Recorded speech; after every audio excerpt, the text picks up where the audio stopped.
Number 5 on this list is the farm demon. Most of the time we look at these photos and they're typically pretty old, captured 100 years ago and often chalked up as being a double exposure error or something like that. I don't think that can be said for the farm demon though. Stephen Wagner writes, "This amazing photo was taken by photographer and graphic designer Neil Sandbach in 2008. Neil was photographing some scenic shots at a farm in England as part of a project for wedding stationery. The couple planned to have their wedding ceremony held there later. Neil was astonished when he examined the digital photo on his computer. There, as if peeking around a corner at him, is a ghostly white, almost glowing figure of what looks like a child. Neil says he's quite sure that there was no one there at the time. There's further corroboration that this is a true ghost photo. Neil had shown the couple the anomalous photo, and before the wedding they asked the staff at the farm if they'd ever seen any spooky experiences there before. They didn't mention Neil's photo. Indeed, they admitted that the figure of a young boy dressed in white night clothes had been seen on several occasions around the barn. So it looks as if this barn is haunted by some type of demon child, and Neil just happened to get lucky enough and capture it on camera. I think what's really scary about this though is that they had no idea it was there while they were staying at the farm, meaning that this demon child would have been stalking Neil the whole time. And what's even crazier than that is that this couple literally continued with the wedding. Like, scenery and all that quaint stuff is important, but a demon child running around the grounds? That's definitely a no-go wedding spot for me. Number 4 on this list is the demon pilot. In 1987, Mrs. Sayer and some of her closest friends were visiting Fleet Air Arms Station at Yeovilton, Somerset in England. As is customary with places that have a bunch of airplanes, you gotta take a photo of you inside of one as if you're flying it. Mrs. Sayer hopped into a helicopter that had been out of commission for a while, and she got her friends to take a snap of her while she was in it. The picture that came out was not what Mrs. Sayer or any of her pals expected though. When they took a look at the photo a while later, they saw what is a very clear image of a pilot sitting next to her. Actually, claiming that it's a pilot is a bit of a stretch. In truth, it's just a figure with a white shirt on that looks like a man. What this thing's connection to Mrs. Sayer or to the helicopter is anyone's guess. Apparently, when that photo was being taken, even though Mrs. Sayer had a bright smile on her face, she wasn't feeling so hot. In fact, she was feeling rather scared and anxious. She had no idea why at the time, and it was a passing feeling that went away after a few minutes, but just an overwhelming feeling of anxiety while she was there. To this day, nobody knows what this apparition is, what it's doing there, or what could have caused it to appear. Number 3. Hyacinth of Cesara. Our next entry is the bones of Hyacinth of Cesara, another Catholic mummy. I'm starting to think there's more Catholic mummies than there were Egyptian ones. Incredibly ornate and gorgeous, the bones of Hyacinth look like something out of one of the Indiana Jones sequels rather than like a real thing you can go and see, but I promise you they are totally extant. On the grounds of the Fürstenfeld Abbey reside the relics of 2 saints. Now, these aren't just like a toenail or a tongue, and more on that later, but these are full-on science class skeletons dressed to the 9 in gold and jewels, encrusted in more diamonds and rubies than you could imagine. They are probably worth more than your and my apartments combined. Old Hyacinth, Pisces as he liked to be called by his friends, was an obscure martyr from the early days of Christianity, slain by the Romans for his faith. We know precious little about him today, but we know that his name appears in a list of martyrs from the 4th century, which suggests that he used to be pretty important, and he was popular enough to write his name down on a list, much like what I'm doing right now. Look at how history repeats itself like that. Isn't that fascinating? Now, Hyacinth's skeleton showed up at the Church of the Assumption in, I'm going to excuse the pronunciation here, Fürstenfeldbruck near Munich at an unknown date. Did somebody just drop him off? Somebody just dumped a bag of bones on the front step like he's a baby you're giving up for adoption at the fire station? No more questions. The church was sacked by the Swedish army in the 17th century, and when it was rebuilt, they really went all out with the decor, going over the top, a little baroque, including a skeleton decked out in bling, looking like he is about to take over the skeleton rap scene. So that's Hyacinth, largely not remembered in life for any particular reason beyond being slain for his religion, and remembered forever as a ludicrously swagged out skeleton. We can all only hope for similar legacies as dear sweet Hyacinth. Number 2, the tongue of Saint Padilla. Did you know your tongue is made up of 8 muscles? Maybe you didn't. Did you know that one of the most important relics to the Catholic Church is a dried up 8,000-year-old tongue that looks like beef jerky kept inside a golden helmet that looks like something out of a dark fantasy 80s movie? Well, now you do. And if you enjoyed how much of this list is mummified bodies in gold, because I have. St. Anthony was said to be a jewel case of the Bible, making a name for himself with his apparently extremely inspirational sermons that won the Catholic Church many new members. People would flock in just to hear what St. Anthony was talking about. Apparently, he even got a bunch of ex-Christians to reform and rejoin the faith. He was apparently an incredibly accomplished public speaker, and I would say that he had a silver tongue, but we actually have proof of what color his tongue was because it's kept in a little glass jar. St. Anthony would pass away in 1231 from edema, a horrible disease that causes a buildup and blockage of fluid in the body's tissues. Now, some 30 years later, in 1263, he was exhumed, and shocking the gravediggers who were doing it, while his body had rotted and decomposed, his legendary tongue was still intact, as incorruptible as it had been in life, allegedly still wet with saliva. I wonder if he could still taste. Seeing it was a miracle, the gravediggers took his tongue alongside the bottom half of his jaw, and they are both displayed in the Basilica of St. Anthony of Padua in elaborate gold reliquaries. But honestly, it looks like something straight out of Warhammer 40k. Does no one think this is as odd as I do? Maybe I'm an outsider. I didn't grow up terribly Catholic, so I don't really know these imagery. I know the story behind it isn't terribly scary, but the image of this tongue and jaw inside a little glass helmet wrapped in gold looks like something I would ask an AI to make if I typed in nightmare. A tongue shouldn't look like that. And I feel like a jaw shouldn't look like that either. Am I alone in this? Am I weird for thinking this is weird? You let me know down below in the comments if maybe I just lack context on all of this. And number 1, Camillus de Lellis' heart. Camillus de Lellis was a man with a big heart full of love, never ending in generosity. We know just how big his heart is because it is kept in a glass jar and it is salted to preserve its legacy. Whoa. Camillus started out pretty humble, born in 16th century Naples. He would later become a soldier until a brutal gambling problem would end up overtaking his life, leaving him in rags, driving a donkey cart, but he knew that a far better life was out there. Eventually, he was urged by a friar to explore the lighter side of his soul, and eventually someone was able to pierce his heart both figuratively and later literally, and persuaded him into seeking divine retribution. Camillus would devote his life to providing for the ailing, but tragically, and perhaps unsurprisingly if you spent all your time around sick people before modern medicine, a lifetime of caring for the sick led to him also becoming gravely ill, soaking up a litany of ailments, including a sore in his leg for 46 years, a rupture for 38 years, 2 callous sores in the sole of a foot, violent nephritic colics, intense kidney pain, and for a long time a loss of appetite. Now, all of these things, working in tandem, would eventually claim Camillus, a man who gave his life to healing the sick. So post-mortem, he was canonized and thought of as the patron saint of the sick. And what better way, I ask, to venerate a man famous for his ever-giving heart than to cut his heart out like he was in the Temple of Doom and start salting his heart like it was beef jerky. You can go to St. Mary Magdalene's Church in Rome to go see if his heart, put a stethoscope up to it, check if it's still beating, but it's pretty dried up and tucked away behind glass where you can go and pay your respects and see if it has any life left to bestow and maybe if it'll help you out with an illness at all. Number 5 on this list is Lord Combermere, or maybe better put as the ghost of Lord Combermere.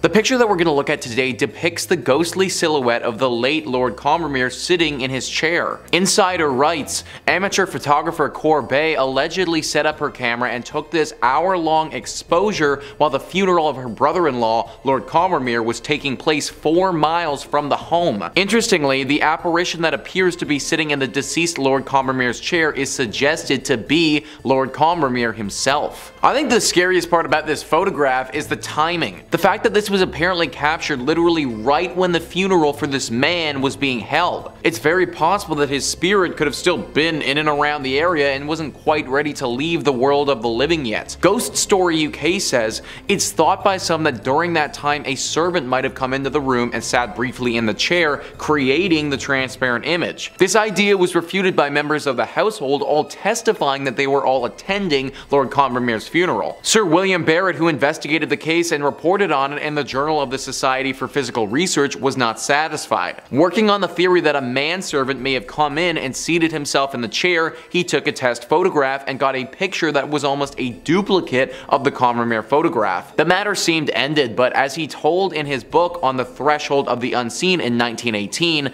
sometime later he received a letter from Lord Grand Grimoire's daughter-in-law about the photograph. She said that the face was always too indistinct to be quite convincing to me, though some of his children had no doubt at all of the identity. I may add, none of the manservants in the house closely resembled the figure and were all young men who were all attending the funeral. No one resembled him and everyone was out of the house when this photo was taken. For years the church and others have tried to explain this photograph, but they just simply can't. Maybe it was the ghost of Lord Grand Grimoire, or maybe it was a demon playing a trick on all of us. We may never know. Number 4 on this list is Freddy Jackson.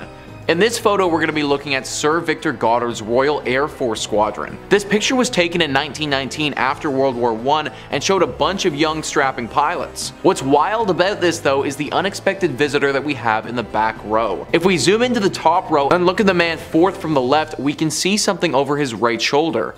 An apparition of sorts that resembles a human face. After people started taking note of this and examined it, those who had worked with the squadron identified that face as Freddy Jackson. Freddy Jackson was a mechanic with this squadron for a while, but the crazy part is that he had died in a propeller accident several days earlier. Similarly to Lord Grand Grimoire, the day that this picture was taken was the day of his funeral. Maybe his ghost showed up because he was pissed all his friends were taking pictures and not paying their respects. But seriously though, how on earth do you explain a photo like that with tons of other people in it? It's impossible for it to have been staged, and it's clear that there's something there. Hopefully Freddy was able to find peace after his impromptu photo bomb. Coming in at number 3, we have the Orphans of Deus. In the 1930s and 1940s in Quebec City was marred by unprecedented acts of corruption and repression due to a conservative revolution better known as the Great Darkness, which was led by Premier Maurice Duplessis, and many of the acts were involving the Catholic Church. In 1940, the Duplessis government, and along with the Catholic Church, began to diagnose orphan children with mental problems, even though these children were perfectly healthy. Due to this, thousands of orphan children were sent to a psychiatric institution of the church so that the church could receive a government subsidy for the treatment of these children. Unfortunately, this was a reality for so many because mental health wasn't as widely known as today, and it was unknown how to treat those suffering back then. At this time, many orphanages were converted into asylums for children, and more than 20,000 were misdiagnosed and imprisoned in asylums so that the Catholic Church could earn more money. According to reports, many of these children weren't orphans at all, but children coming from single mothers who were forcibly taken into church custody, and they didn't admit children out of wedlock. The people forced to be involved in this were subjected to nightmares, including drug testing and other medical experiments like electric shock therapy. In the 1990s, almost 3,000 survivors of the Duplessis orphan scandal revealed the horrific events they had to go through, but the government made a sad excuse of a settlement with the victims, and the Catholic Church remained silent to stifle the scandal. In at number 2, we have Joan of Arc. Most people know the story of Joan of Arc. She is mostly considered a hero of France for her role during the war. She is now considered a saint, but the Catholic Church hated her. She claimed that she was receiving messages from God, instructions on what she should do to help her people. This angered many higher-ranking officials within the church. Joan saw her first vision around the age of 13 in 1425. The figure she identified as Saint Michael, surrounded by angels, appeared in her garden. After receiving the vision, she wept as she wanted to go with him. Throughout her life, she continued to be visited and given messages from the Lord. By 1428, Joan's visions told her she must leave her home and go to France. Since then, she gained followers and support in her fight to recover France from English domination. The Catholic Church denounced her visions and set out to take her down. In 1430, Joan was captured. She was put on trial for heresy, even though Joan was a devout Christian. They gave Joan as many charges as they could, hoping she would be found guilty of at least one of them. The military were relieved of her capture. They believed her to have supernatural powers. They feared her as it was not typical for women to wield such power and command. One of the most well-known charges against Joan was that she wore men's clothing, something apparently illegal back then. In reality, this came from the fact that she wore armor while in enemy territory, something not seen as being ladylike for the time. The trial was not conventional for the time. It was clear no matter what she did, they were determined to find her guilty. Although she was impressive during the trial, she was ultimately found guilty. She was found guilty of heresy and sentenced to death. She was to be burned at the stake. Joan is seen as a hero and a saint today. day, the Catholic Church tries to distance themselves from her mistreatment. And finally, in at number 1, we have the Vatican's quest for aliens. It might surprise you to know that the Catholic Church has a keen interest in aliens. They hold a conference each year to talk about astrobiology. If you haven't heard that term before, it's a term they created to make their meetings about aliens seem more legitimate. The Vatican has often defended itself in the public about their interest in extraterrestrial. As they often state, evolution is not something they believe in. You would assume they also didn't believe in aliens. The Vatican even has its own team of scientists looking into the existence of these beings and attempting to make contact. The chief astronomer stated, "There is no conflict between believing in God and in the possibility of extraterrestrial brothers, perhaps more evolved than humans." He went on to explain that you cannot put limits on God's creative freedom, so it makes sense after creating Earth he would go to create other beings. Some even believe that humans are lost sheep of the universe, and we need to find the more evolved of God's creations. All of this would not be such a surprise if they hadn't condemned science since the creation of the Church. In the 17th century they condemned the astronomer Galileo for insisting that the Earth revolved around the Sun. It seems they had progressed in some of their beliefs since then. Some believe that they spent a lot of money on their exploration into space and have even discovered a few things that they are keeping to themselves. Some historians believe that within the Vatican secret archive there is evidence of contact with extraterrestrials. It is not known why they would keep this information from the world. Do they want to use it to further their beliefs, or maybe they don't consider everyone to be worthy? We do know there are stories of communication with other beings, but the information is mostly kept with the Church. In 1917, 3 children saw the Virgin Mary, who gave them a telepathic message. The message was that we are not alone on the planet. They warned that humanity needs to prepare for their return. The Catholic Church censored these messages. The only person who knew the full content of the message was the Pope, who refused to release the details of all 3. This is just one instance of messages received on Earth that have been held by the Vatican for years. It is believed they have no intention to release this information. The archive is heavily guarded. Who knows what could be hidden within their findings? Coming in at number 5, we have the Vatican Secret Archives. The Vatican Secret Archives is considered to be the world's most secure building, but why is it so locked down? What secrets are being hidden behind the walls? The amount of history located there is immense. The Vatican Secret Archives is home to the largest collection of Catholic books, documents, and doctrine in the world. It boasts letters from well-known figures such as Abraham Lincoln and Mary, Queen of Scots. It contains 53 miles of shelving with 35,000 volumes in the selective catalogue alone. The archives also include state papers, correspondence, account books, and many other documents the Church has acquired over the centuries. Naturally, many people have speculated that there must be secret documents amongst the 50+ miles of shelving in the Vatican's archives. Of course, no one is allowed to browse the archives, which makes it even more mysterious. Only select scholars, academics, and journalists are allowed to enter, and this is a rule that will never likely change. Many believe that the Pope and many people around him keep very classified and secret information in the archives that they don't want the world knowing. One theory is that the archives contains correspondence between St. Paul and Emperor Nero pertaining to Jesus' existence and his biological descendants, and some believe that the Vatican may be hiding proof that Jesus did in fact exist or didn't exist at all. Next is the confirmation and evidence of alien life forms such as extraterrestrial skulls. Some claim that in 1998 skulls with elongated heads and small faces resembling aliens were found underneath the Vatican. Ever since, the Vatican has kept all evidence of aliens a secret to not discredit Christianity. Another secret being held from the world is the Grand Grimoire, which is an alleged medieval book that is believed to possess immense powers. It was written in the 16th century by Honorius of Thebes, who claimed to be possessed by the devil himself. In the book, it has instructions on how to make magic talismans and amulets, how to make magic spells, and even how to summon demons, and even offers instructions on how to summon the devil himself and make a deal with him. If the Vatican is keeping world-shattering secrets in its archives, we may never know due to its high level of security, and it only being accessible to a slight few. So our questions of what is really in there may never be answered. In at number 4, we have the Church of Rome, destruction of important Jewish historical documentation. In 1415, the Church of Rome took an extraordinary step to destroy all knowledge of the 2 2nd-century Jewish books that is said contained the true name of Jesus Christ. The anti-pope Benedict XIII firstly signalled out for condemnation a secret Latin treatise called Mar Jesu, and then issued instructions to destroy all of the copies of the Book of Alaxi. No editions of these writings now publicly exist, but church archives recorded that they were once in popular circulation and known to early presbyters. Knowledge of these writings survived from quotations made by Bishop Hippolytus of Rome and Saint Epiphanius of Salamis, along with references in some early traditions of the Talmud of Palestine and Babylonia. The rabbinic fraternity once held the destroyed manuscripts with great reference, for they were comprehensive original records reporting of the life of Rabbi Jesus. Later, in a similar manner, Pope Alexander VI ordered all copies of Talmud destroyed. The Council of the Inquisition required as many Jewish writings as possible to burn with the Spanish Grand Inquisitor. Thomas de Torquemada, responsible for the elimination of 6,000 volumes at Salamanca. In 1550, Cardinal Carafa, the Inquisitor General, repealed all previous permission for priests to read the Talmud, which he said contained hostile stories about Jesus Christ, leading him to seize every copy he could find in Rome and burn them. Solomon Romano also burnt many thousands of Hebrew scrolls, and in 1559 every Hebrew book in the city of Prague was confiscated. The mass destruction of Jewish books included hundreds of copies of the Old Testament and caused irreversible loss of many original handwritten documents. The mass destruction of Jewish writings, the church overlooked two particular British documents that still exist to this day in the British Museum. Number 3 on this list is the Pink Lady. In Greencastle, Indiana, there's a massive mansion called the O'Hara Mansion. The pictures in question are by a man named Guy Winters, who was investigating said mansion several years ago. This mansion is abandoned and has been for some time, and the locals like to keep it that way. Apparently they have believed for quite some time that some sort of demonic entity lives there and watches over the grounds. It's thought that trespassing on them could endanger your life. This didn't deter Guy Winters and his friend Terry, who wanted to find out for themselves if there really was some sort of evil presence here. They went into the mansion and stayed there for several days and nights with cameras documenting everything. What they found was the Pink Lady, a vaporous pink demon that Guy Winters was able to snap on photograph. Apparently, as is with most of this demon photography, Guy didn't actually see the apparition in real life, but it was only noticed after the picture was developed. This apparition definitely looks like something evil if you ask me. It almost looks like a demon witch, if that's even a thing, but certainly something that has the intention of possessing you or consuming your soul. This picture went along with a bunch of weird occurrences at this place too. Apparently the two boys were perpetually on edge and kept having strange things happen to them. Things would move without them touching them, the temperature in the rooms would change drastically. They both talked about having a voice in their head that they weren't familiar with, something that had them starting to become convinced that they were losing their minds. They might not have known it at the time, but it seems like all of these things can be chalked up to the work of the Pink Lady. Number 2 on this list is the White Lady of Worstead Church. Similarly to our Pink Lady that we mentioned earlier, we have another vaporous demon ghost thing resembling that of a woman. In 1975, Diane and Peter Berthelot visited the Worstead Church in North Norfolk. Peter snapped a pic of his wife praying on one of the church benches.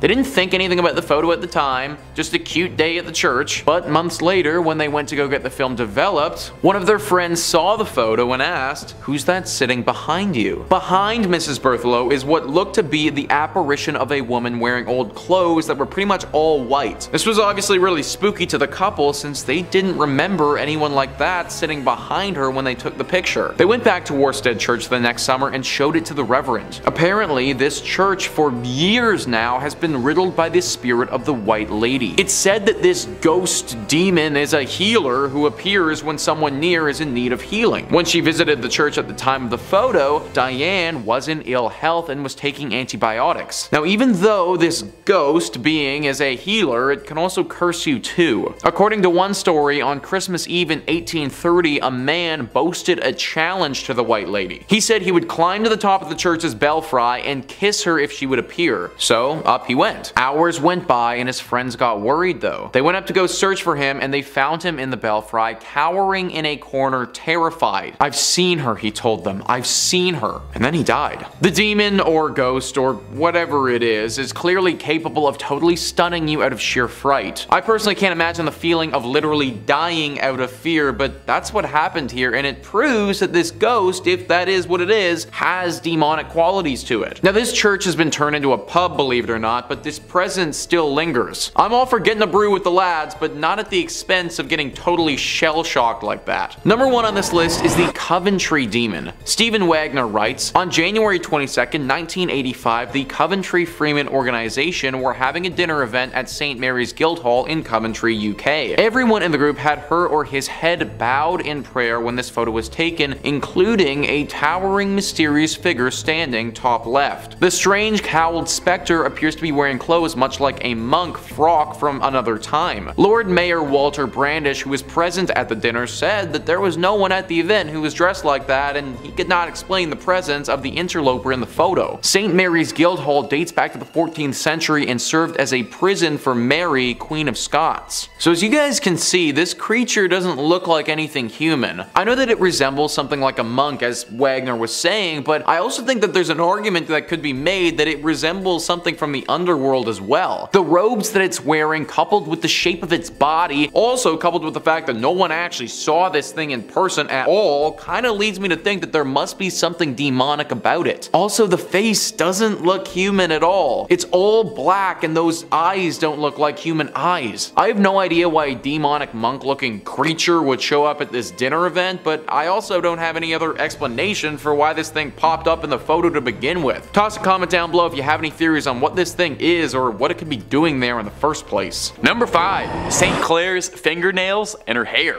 Now, some people say that fingernails and hair continue to grow after the body passes away. This is commonly repeated, but actually not true, because rather it's the skin around the fingernails retracting that gives the illusion that the fingernails are still growing. I thought I would just toss in a totally unrelated fun fact you can use at a party. These fingernails aren't growing at all, because they're not attached to anybody, and they're kept in a glass box alongside some of St. Clair's wonderful curls, like the world's worst and possibly stinkiest time capsule. Now, St. Clair was often overshadowed by her more famous mentor, Francis of Assisi, but St. Clair was her own woman, accomplished in her own right. She founded her own order of nuns, the Poor Clares. Inspired by Francis's teachings when she was a teenager, she renounced the world and founded an order based on the ideals of extreme poverty and contemplation. I should probably look into this order because being extremely broke and contemplating being extremely broke is about 99% of what I do. The order spread popularity and houses of Poor Clares were established far away from her home convent in Assisi. Now, it's said that part of what made St. Clair's decision to give up the worldly life so inspiring was that not only was she blessed to be born into a family of great wealth, but oh va-va-voom, St. Clair was a real stunner. Now, you know, the depictions we have to work with may not look like much, but they called her the first Jenner for her luscious lips and flowing locks. As proof of her devotion, Francis trimmed her beautiful extravagant hair as a physical manifestation of rejecting her former vain existence. As you can see, I'm not quite there yet. I'm still quite happy with my vain, disgusting hair. Now, someone down the line managed to get a hold of St. Clair's hair and fingernails. Maybe they were just sweeping the barber room floor. These treasures, for lack of a better word, were kept and encased in a reliquary at the basilica named in her honor. This also contains a rock crystal flask with her fingernails. Really not sure why anyone felt they needed to keep that. I'm not sure how holy these are, but hey, I'm not a saint or a bishop or a pope or any of that stuff. I'm just a YouTuber and I'm barely that even. But if you want to hear more of me narrating some of these strange and peculiar parts of the big globe we share, Top 5 Scary is the place to be. We got a little something for everyone. So make sure you click on through, like this video, subscribe, and hit that little bell, and we can keep on bringing you screams every single day, twice a day, and then some. But do that at the end of this video, okay? We got way more weird Catholic relics coming up for you. Number 4, papal hearts. You know, they say some people wear their hearts on their sleeves, and some people collect 22 hearts in marble urns inside a beautiful reliquary. We all have our hobbies. We all collect things. Just make sure those hearts are still in their original packaging, otherwise, you know, they're totally worthless. Well, these aren't just regular old hearts. These are the hearts of 22 former popes. Obviously they're former popes if their hearts are, obviously. At the Church of Santi Vincenzo e Anastasio a Trivia.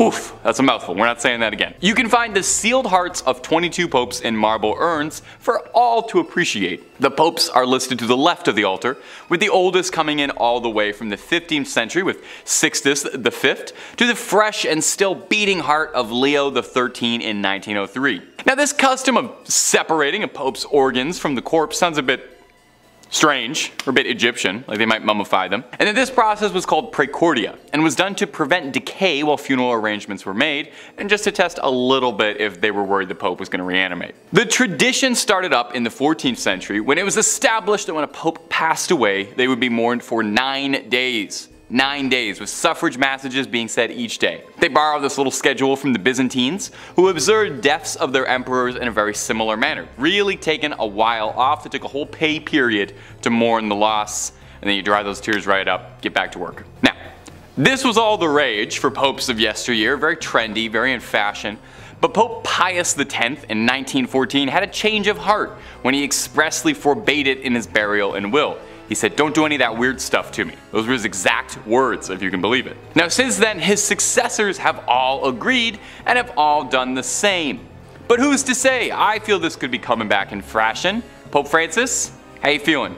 You gotta listen to your heart on this one. Number 3 on this list is the couple's demon. William Hope was a paranormal investigator who lived from 1863 to 1933. During that time, he was responsible for capturing a wide array of spiritual photographs which showcase ghosts and demons. Now, after evaluating some of his work, I think it's fair to assume that some of it is doctored. I'm not sure how one man would have been able to capture all the demonic pictures that he did without potentially faking a few. That being said though, I don't think that everything he's done has been doctored, and I imagine that there are some with serious legitimacy to them. One of his most famous is of an older couple with what clearly looks to be a demon standing behind them. When they took this photo, nobody was physically there, and they could only capture this devilish creature when they looked at the film after the fact. Some other entries on this list, I mean, you might be able to classify as a ghost, but this is 100% a demon. The eyes are black and unforgiving, and it looks as if you're getting sucked into a black hole of nothingness. You can't make out this creature's lower body at all, and she's just all black. She reminds me a lot of a few urban legends of female demons appearing around the world. Their stories differ, but there are some commonalities between them all. Usually a woman appears like this to a stranger,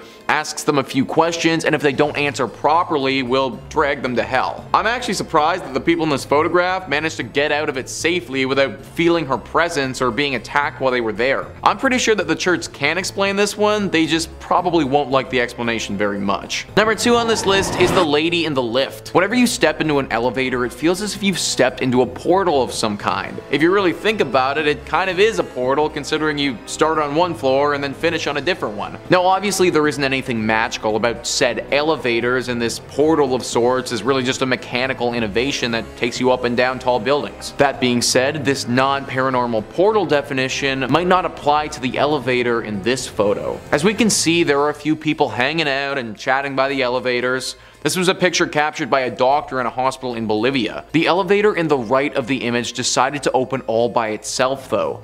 The group didn't think anything of it at the time, but when they looked back, noticed something fairly unsettling. The apparition of a woman is clearly standing in the elevator, staring right at them. No one knows who this woman is, but it's clear that she's either a ghost or a demon. Elevators have always seemed to have a connection to ghostly apparitions for whatever reason. Maybe it's because they do give off the sensation of being a portal, but there are a lot of stories connected to elevators and hauntings. This photo actually reminds me a lot of a haunted place in Austria. A young girl was at a university residence during Christmas. She was pretty much the only one who stayed there and didn't go home for the holidays. While she was there by herself, she accidentally stepped into the elevator shaft and fell to her death. Now she's set to haunt that elevator and torment those who step inside. Maybe this photo is of a similar story, but just at the hospital. It's impossible to say for sure, but either way guys, I'd be taking the stairs. And finally, number 1 on this list is the little boy. This photo is extremely scary and just flat out disturbing. BuzzFeed writes, "The Reddit user who posted this image was deeply skeptical that there was anything paranormal going on, although they couldn't deny there is something chilling about the figure of a little boy staring out from the ruins of an old school. I grew up in a small rural town in between mountains. A couple years ago they were tearing down an old elementary school. A guy my mom knew went in and took pics with his cell phone. When he uploaded them, this was one of the pics. I don't believe in stuff like this at all, I just really don't know how to explain it since it was a cell phone pic, and I'm pretty sure that no one in my podunk hometown knows how to make fake pics. So maybe he doesn't know how, but I know how to explain it. You're in the ruins of an old school, and those ruins are haunted by the demon of a young boy. Sometimes the simplest answers are the right ones, and this to me looks like an example of that. This little dude 100% looks possessed, and you can't even really make out his legs. Nor can you actually see his arms either for that matter. Kind of difficult to make up a logical explanation for a kid with no arms and no legs floating in the middle of an abandoned school. Also, side note, but can you imagine being the one to take this picture? Like you turn a corner and you see that dude and your first thought is, I'm gonna pull out my phone and take a picture of this kid. Like, if that's me, I am straight up running out of that thing and we're burning that building hot. Number 5. Oliver Plunkett's head. Now, in the other 2 videos, we talked about the head of St. Catherine of Siena, and we also talked about St. John the Baptist and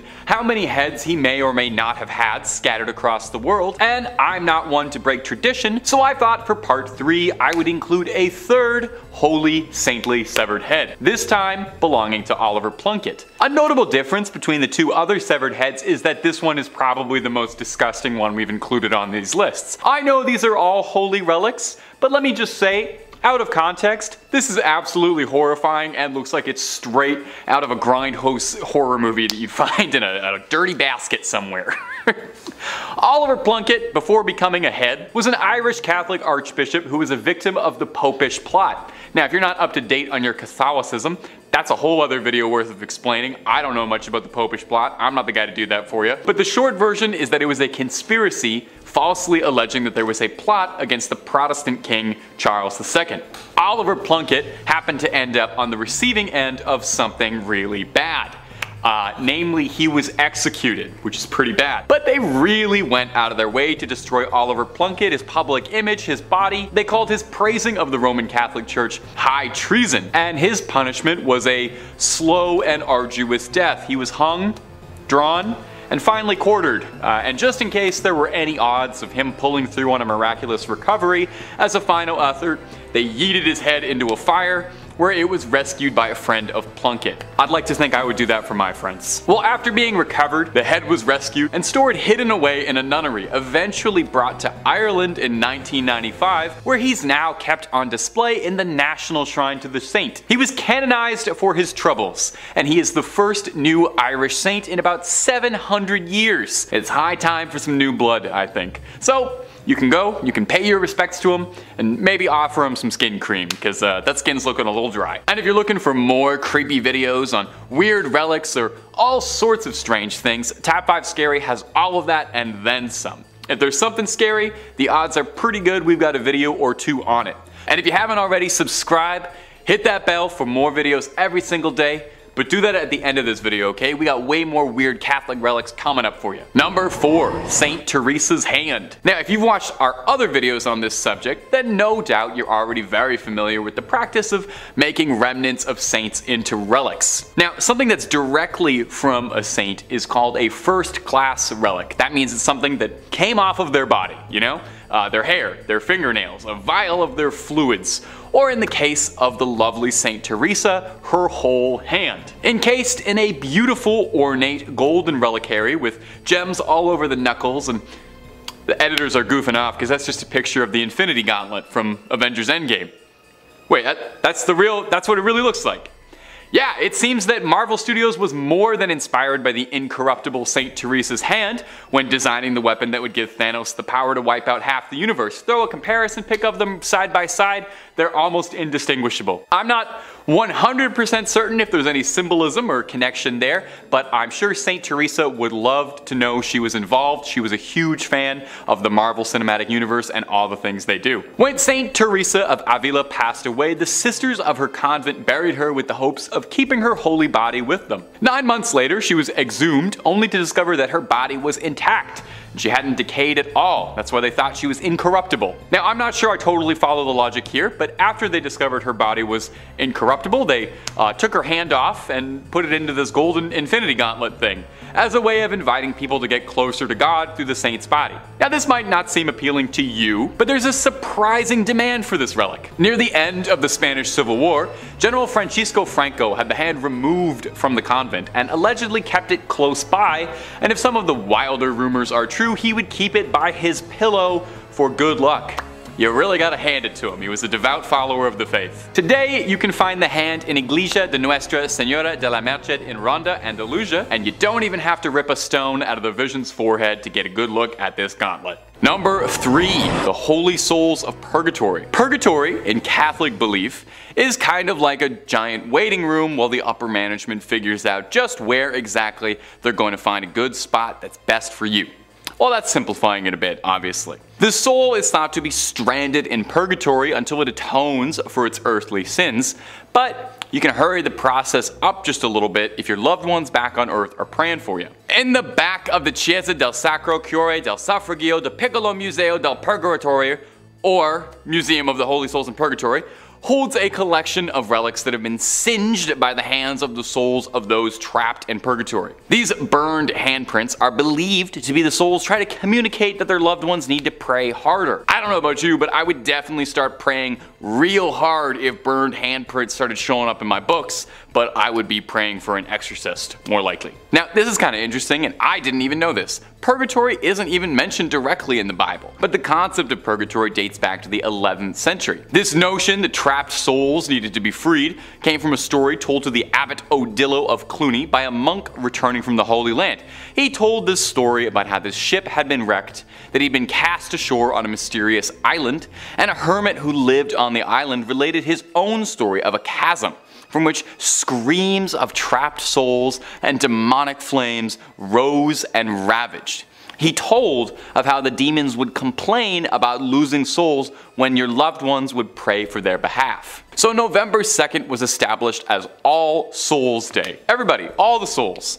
Where it was believed that prayers by the living could help get all of those trapped dead in purgatory loose.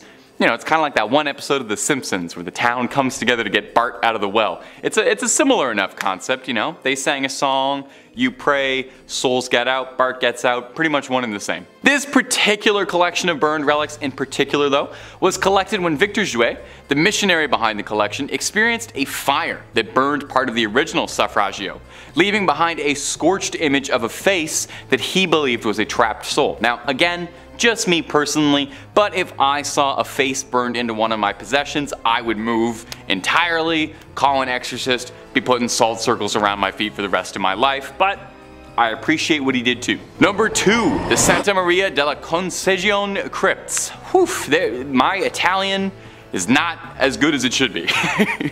Inside the Santa Maria della Concezione crypts, as many as 4,000 friars lie here. Well, lie is probably the wrong word, as they hang here is probably a more accurate description, as these 4,000 bodies are hanging from the rafters, decorating the space of every inch of the church. Now, it might seem a bit grim or beautiful, depending on your twisted point of view. We're a scary channel, I ain't gonna judge you. There's a certain chic to it. But I wouldn't be surprised if they have to spend a few hundred a month on keeping air fresheners and incense just running all the time there. Now, you might reasonably be wondering, hey, why do they hang bones from the wall like they're throwing a Halloween party and no one went to the store to get actual decorations and they had to make do with what they had? Well, they're not just festive. The practice dates back from the 16th century when the Capuchin friars, not named after the monkey but because of the hoods they wore, left the friary of St. Bonaventure to come live at Santa Maria della Concezione. They were ordered by the Pope's brother at the time to bring the remains of deceased friars with them to their new home so that all the Capuchins could lie together. With a huge amount of bodies on their hands, the brothers decided to get a little fun with it and decorate the walls of the crypts with their bones as a way of reminding them that death comes for all of them. Surely there's a slightly easier way to remind you of the ever-present mortality that hangs over us than literally hanging a bunch of pelvises to the buttresses, but what do I know? A plaque in the crypt reads, "What you are now, we once were. What we are now, you shall be." Which is grim. No way around it. The crypt contains a little bit of everything inside you. Crypt of skulls, lovely load of leg bones, and the star of the show is definitely the crypt of pelvises. Oh, make sure you get a photo in there. Make sure you grab a fridge magnet from the Pelvis Room gift shop. And number 1, St. John the Baptist's many heads. They say 2 heads are better than 1, which might be proof of what a great man St. John the Baptist is, because no one can seem to agree how many heads the guy actually had. The saint's head was supposedly brought back from Constantinople in 1206 by the crusader Wallen de Sauton, but it seems this happened more than a few times, since 3 different shrines across the globe all claim to have the original head of St. John the Baptist, and no one's able to clear this up anytime soon. St. John was a forerunner of Jesus Christ, and the New Testament says that John was beheaded by Herod around 28 CE as a punishment for criticizing his recent divorce. Yeesh. Paintings of the beheading depicted on a silver platter, which is a nice Nice way to get a severed head, I think. I don't know if I ever want a head delivered to me, but if I had to, I would want it on a silver platter. According to the legend, there really was a silver platter his head was delivered on that made its way to Constantinople or Istanbul, but was sold by the Crusaders in order to pay for his travels back. John's head was on display in the Amiens Cathedral up until the French Revolution, where they confiscated all church treasures, and it would eventually return home in 1816, then going all the way back to Rome from Greek monks who brought it to a shrine decorated with beautiful stained glass, one panel depicting the head on a silver platter. You think you wouldn't want to remember that? Well, here's where the trouble comes in.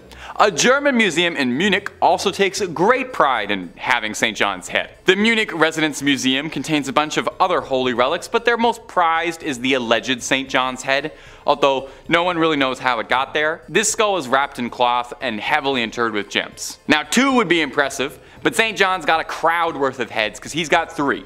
His last head can be found in Damascus, Syria in the Umayyad Mosque, one of the oldest and largest mosques in the world. This relic, also not exposed, wrapped in a cloth, and is currently located in a shrine dedicated to the saint. So will the real John the Baptist please stand up? Or do all 3 of these heads actually really belong to him, and he had to be beheaded 3 times for it to take? You know what, don't answer that. I'm not sure if that's something I really want to know. Number 5, St. Catherine's head. Coming up first on our list of strange artifacts that the Catholic Church has hidden away is the severed, mummified head of the revered St. Catherine of Siena. You wouldn't really expect there to be a severed head kept out on display, but it is an important head, I've come to understand. When she was young, St. Catherine had a vision of Jesus on a throne surrounded by saints. Afterwards, she devoted her life to Catholicism and she gave herself to the nunnery, cut her hair, scalded herself, and took a vow of celibacy. At 28, Catherine was said to have received the stigmata when 5 red rays shot out of the crucifix she was praying to and pierced her hands, her feet, and her heart. But these were far from the only miracles attributed to the lovely St. Catherine, however. She was said to be seen levitating once during prayer, and even once a priest said he saw a Holy Communion fly from his hand directly into her mouth. Now, I will be honest, that does make her sound a bit like a saintly golden retriever, but okay. Catherine would pass at the young age of 33 and would be canonized a century later. If you don't know, that's a fancy word for being made into a saint post-mortem. While she passed in Rome, there was some disagreement as to where the young saint should be laid to rest eternally. Her hometown of Siena quite wanted her body back. Her spiritual leader, Raymond of Capua, knew he wouldn't really be able to smuggle her entire body past guards in Rome, so he elected to just take her head in a bag, which normally would be terrifying behavior, but it's good here. The story goes that when the guards intercepted Raymond, he prayed to Catherine, and when they looked inside his sack, they found naught but a collection of rose petals and not a severed head. Her final miracle. Now, the head was placed in a reliquary. That's a difficult word to say, especially on a teleprompter. The head was placed in a reliquary where it still remains today, and you can go and pray to it, and I promise it's not gonna blink or anything at you, even though it looks like it just might. And if you're looking for way more stories of creepy relics locked away, haunted object, cursed things, cryptids, conspiracies, aliens, the whole scary 9 yards, Top 5 Scary has all of that and then some. So hit that little bell, hit subscribe, and make sure you do not miss a single thing. Do it after this video, okay? We got way more creepy things locked away coming up for you right now. Number 4, the Grand Grimoire. Our next entry has been formally referred to as the Gospel of Satan, and is said to be a cursed book whose knowledge had to be sealed away to protect humanity. So this might be the most deadly book ever published after Hop on Pop. The Grand Grimoire, who is said to have been penned by a priest in the 16th century, who was possessed by a litany of demons who compelled the man to put their knowledge to paper. Acting as a scribe for these demons, the man wrote everything they knew about dark incantations, spells, instructions on how to cast rituals, ways to bind a demon to you to make it your little minion and do your bidding. Wait, a demon gave instructions on how it wants to be bound to a human to serve humans? Freaky little demon. That's not all too. There is a step-by-step recipe for a little necromancy if you're down to dabble in some dark arts and make some bones dance to your rhythm. The book really covers all the fun stuff you have been told not to do. It's not just brimstone and hellfire neither. There's rituals to help manipulate luck, how to conduct a seance, and I actually think this is adorable. There's even ways to make people love you in there. But dating tip from old Tay,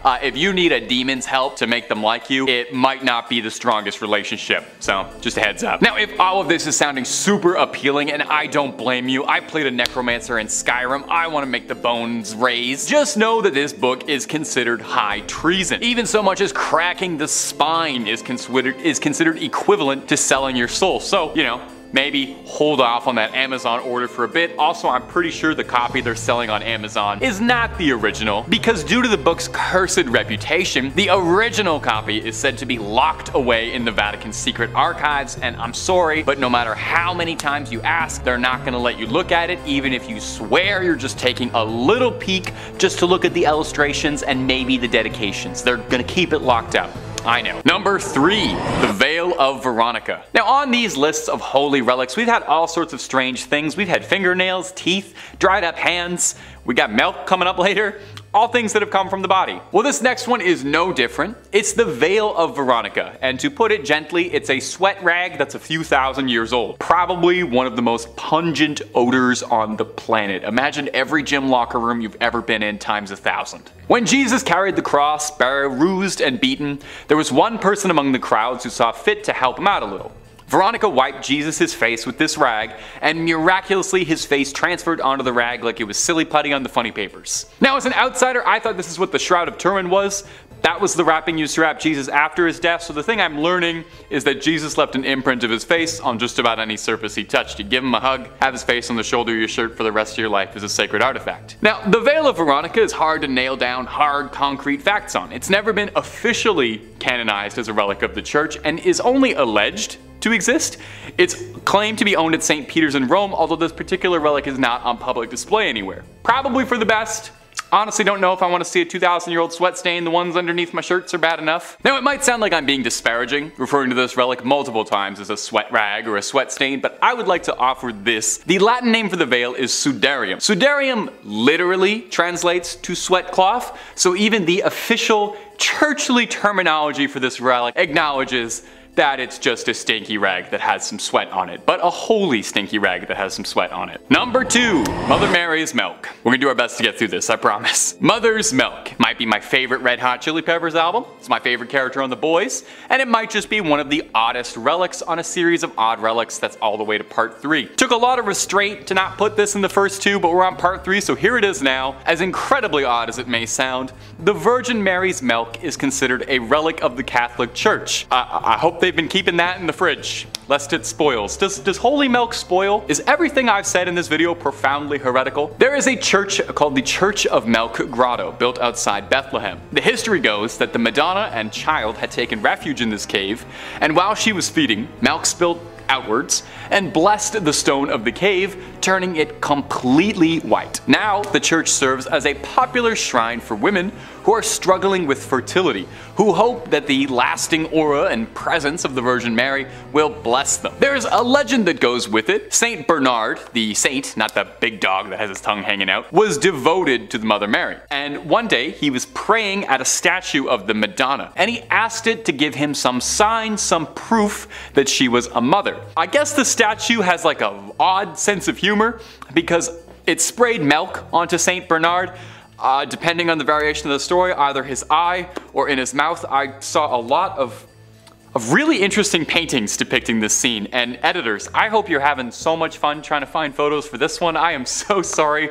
Truly, rest in peace your search history. In the Middle Ages, vials of the milk were sold and transported all over Europe. For what purpose, I could not tell you. These days, the Church of Milk Grotto sells a limestone powder made from the stone walls of the grotto, meant to be dissolved in a drink and consumed.